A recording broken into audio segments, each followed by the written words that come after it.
Okay, story time about my creepy stalker ex-boyfriend. So a little background information. I was 17 years old and in my senior year of high school. And during this time, things were not so great. I was going through a really bad rough patch with this guy who we're gonna call Dave, who also went to my school and just happened to be my boyfriend at the time. We were in a super toxic on and off relationship. And then we finally decided to end things for good for the third time. If you know, you know. Gotta love those relationships. But this time it was for real, as he literally blocked me on everything. We're already about to start getting into the rants. I'm telling y'all right now, if you have a significant other and you are stuck in that cycle, break it. At least before they do, okay? Because most of the time, if you're going through that back and forth on and off and things just aren't working, it's the same problems over and over and over again, and you really want things to work with that person but they're not changing, leave them first. Leave them first, seriously. Because if they're the ones to leave first, usually they always come back, you know, like that is true 99% of the time. But if you want them to change, leave first, because then they're gonna realize that behavior is not okay. But if you let it keep going on, they're gonna realize they can walk all over you. So yeah, before you get to that cycle, if you feel that cycle coming or if you're in that cycle, be the one to break it first, especially if you want things to work out with them. I know it seems so ass backwards, trust me, it works. Anyway, so yeah, like I said, he literally blocked me on everything and I was super heartbroken. But at that time, him and I were just in different stages of our lives. We both had super different opinions and outlooks on life. It just wasn't working anymore. Well, fast forward, the one night I am scrolling on Instagram when all of a sudden I get a follow request from a guy named Colton. Honestly, he wasn't that cute. Nothing about him really stood out to me, but I did see that multiple girls and guys were following him, girls and guys that I knew from my school. So I decided to accept his follow request and then I went about my night. Well, fast forward to the next morning, I wake up to a DM from him saying that he thought that I was really cute and he would love for us to meet up. So, you know, I say thank you, and I didn't really care to meet up with him considering the fact that I was still going through the motions of getting over and grieving my past relationship. But, you know, him and I start making small talk and I ask him where he's from and how old he is, and it turns out that he's 19 and he lives about 15 to 20 minutes away from me. Apparently before he moved away, he had actually went to my high school, and that's why we have a lot of mutual friends, including my ex-boyfriend, Dave. Anyway, so I continued to talk to him. I still really wasn't feeling it. There was no interest in him romantically, but as the days went on, this man kept begging me to hang out. But in all honesty, I was super busy with my academics and friends. I really didn't care to be bothered by another guy, especially because, like I said earlier, I had literally just gotten out of my relationship with my on and off ex, who I was very much still in love with. But I mean, I did low-key feel bad because him and I have been talking and I wasn't really giving him a fair chance. So I finally caved, and the one day I told him that I was going to be studying at the library, but I could make some time for us to go and get coffee and then I would just go back to the library. Now in his pictures, he wasn't ugly, don't get me wrong, but he just wasn't my type, like at all. So that day, whenever I was ready to take my break from the library, I had told him that we could meet at a Dunkin' Donuts. So that way we could be in a safe public place in town where everybody knew my family, so I could get help if things between us during this meeting went south, because you never know, there's some freaking weirdos out there. Anyway, so he walks in looking like a bum. Like there's no other nice way to put it. I mean, his pants were falling down. It looked like he hadn't gotten a shower in like a week. His hair was all messed up, not in the hot sexy way either. Overall, like I said, he just wasn't my type. He was short and skinny, and yeah, I immediately told myself that it was gonna be a no for me. But then I decided, because I'm already here, let's not be a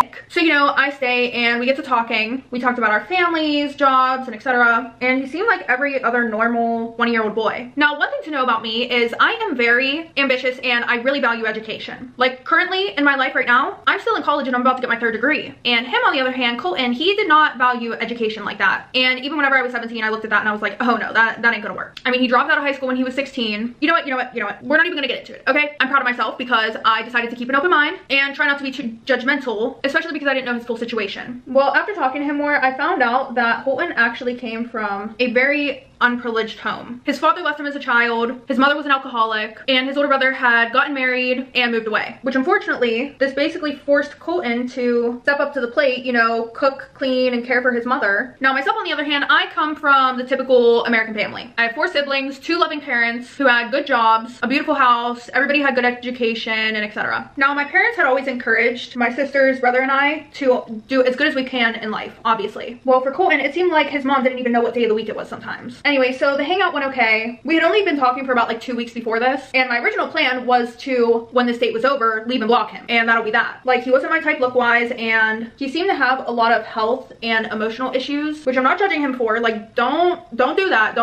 But overall, I just didn't feel any connection. So as we get up to leave, you know, he's asking me what I'm doing after this. I'm like, oh, I'm gonna go back to the library and study because I have a really important exam coming up. And then, you know, he tells me, oh, you're beautiful and I had a really nice time talking to you, blah, blah, blah. Like I said, he was super nice. Like, I really enjoyed his personality, but he was not what I needed in my life during that time, as I was literally planning on leaving for college in less than a year. Anyway, so you know, I go back to the library, I walk in, find my seat, and after being there for only a few minutes, I see Colton enter the library doors, wave at me, and come sit next to me. He started telling me about how he didn't want that to be the end of the date, and he wanted to talk to me for just a little bit longer. And to be honest, I didn't consider that a date. I didn't care for him that way, and I paid for my own coffee. It was literally just like a meetup. So then I tell him that we can spend 10 minutes outside talking, but then I really need to get back to what I was doing. So, you know, we go outside, I'm talking to him, and he was telling me how he felt such a great connection between us, and he really wanted me to be his girlfriend. And I was speechless. Like, we just started talking 2 weeks ago. I just for the first time met you in person 45 minutes ago, and you want me to be your girlfriend. I literally didn't even know what to say. Like I said, absolutely speechless. To be honest, this should have been my first red flag. So, you know, I politely tell him I didn't feel the same connection that he felt, and he needed to leave because I needed to get back to my work. So he left upset, obviously, and I was left feeling a little bit creeped out, not gonna lie. Well, when I got home that day, I was about to block him, but then I saw a really nice message that he sent me. He was like, I'm sorry for being so persistent, but I just really like you, and I feel like you're someone that I could really see myself with. So what do? I tell him again, I'm sorry, I didn't feel that way, but maybe we could be friends, and maybe we could meet up a second time. So after another 2 weeks goes by of him persistently texting and calling and trying to make plans with me, which by the way, like, I was rarely answering the phone. Like, this man was committed. Anyway, so he asked me to hang out again for the millionth time, and I did start to feel like I was super focused on my ex and school, that maybe it would be good for me to give myself a break and give him an actual chance. I also started to think that maybe I was comparing him to my ex subconsciously and not giving him a complete judgment-free chance like everybody deserves. Well, let me tell y'all, he surprisingly wowed me. He took me to a super nice dinner. He dressed up. He looked like he showered. He wasn't talking about any sort of relationship shit. It was like a completely different person. So then I started to think to myself, okay, well, maybe like 2 weeks ago whenever we met up, he was just going through a really rough time. Maybe he caught feelings quicker than he thought he was going to, and he was nervous, blah, blah, blah. After that, I really wasn't too focused on how things had went the first time that him and I met up. So after that time, I was like, all right, whatever, sure, I'll keep going on dates with you. So fast forward, after our third date and 2 months of us talking, I decided that I would give it a try and be his girlfriend. But almost instantly, as soon as I became his girlfriend, things changed. He literally just like reverted back to the guy that I had met on the first date. I was like, what the fuck just happened? He started becoming super unhygienic again, dressing really bad,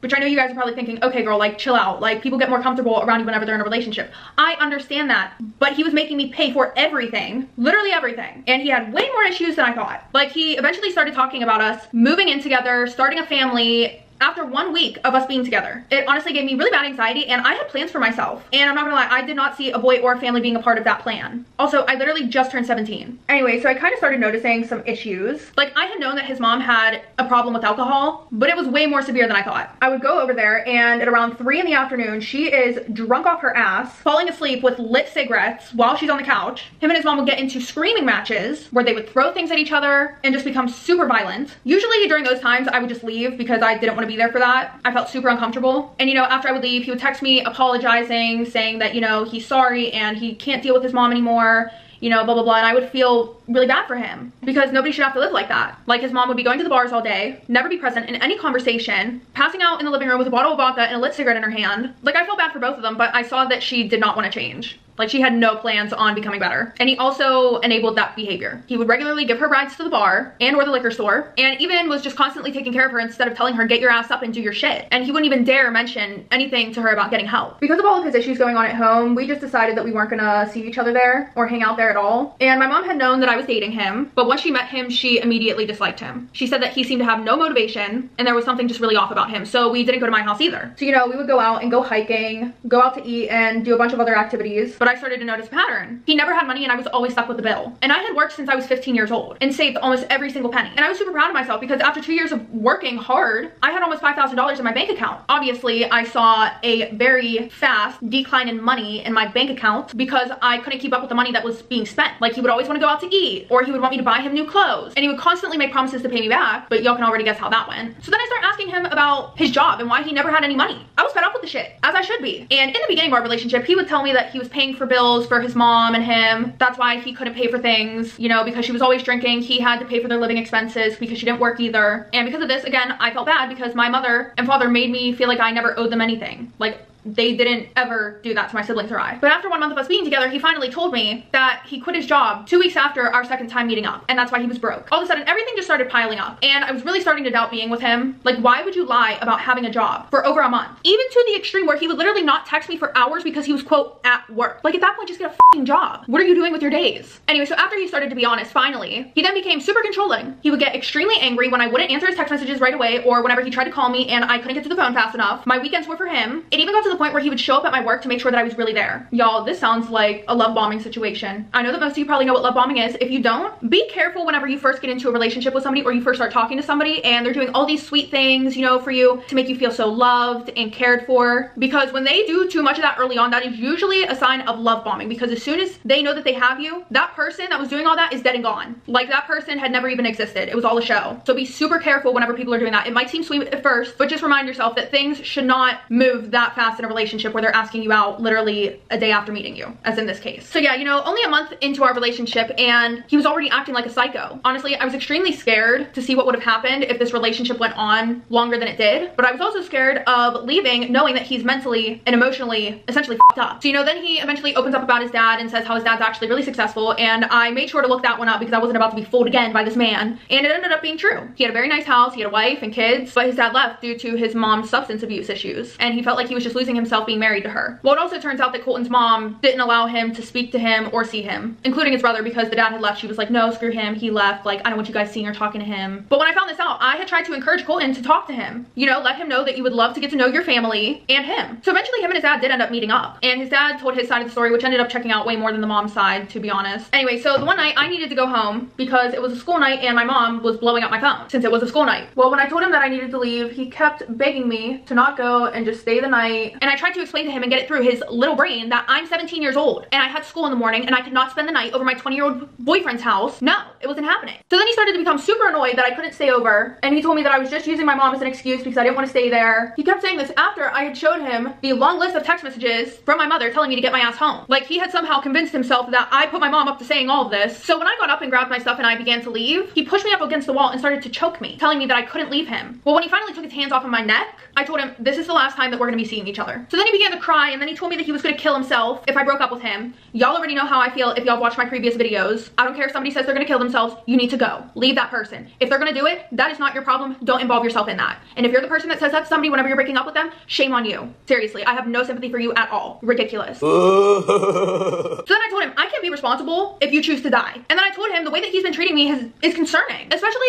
after us only being together for 2 months, less than 2 months actually. So I leave the house, I don't speak to him for a while. Eventually he asks me if we can talk, and to be honest, I left some things at his house that I really wanted back, so I decided, okay, whatever, I'll go talk to him. So I go to his house, we talk, he apologizes, saying that he's gonna go to therapy and he'll get a job if I don't leave him, blah blah blah blah blah blah. I told him, listen, I don't know, because I want you to want to do that stuff for yourself. Like, bro, like, I can't deal with this again. And then again, he threatens to end his life. Obviously, I felt bad for him. I felt guilty. I was being emotionally manipulated by a piece of shit. And then he was like, if I kill myself, it's gonna be your fault. So I decided I would give him another chance. Yeah, yes I did. But mainly because I didn't want to have the weight of that on my shoulders. I want to put a trigger warning in here for SA. If this topic makes you uncomfortable, please skip to this part of the video. Well, after this, he then proceeded to me that night without a condom.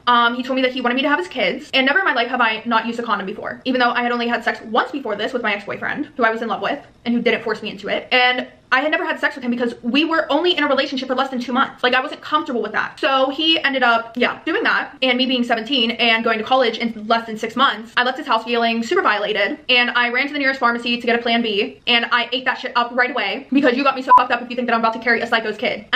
No. Hell to the no. Like for part 2.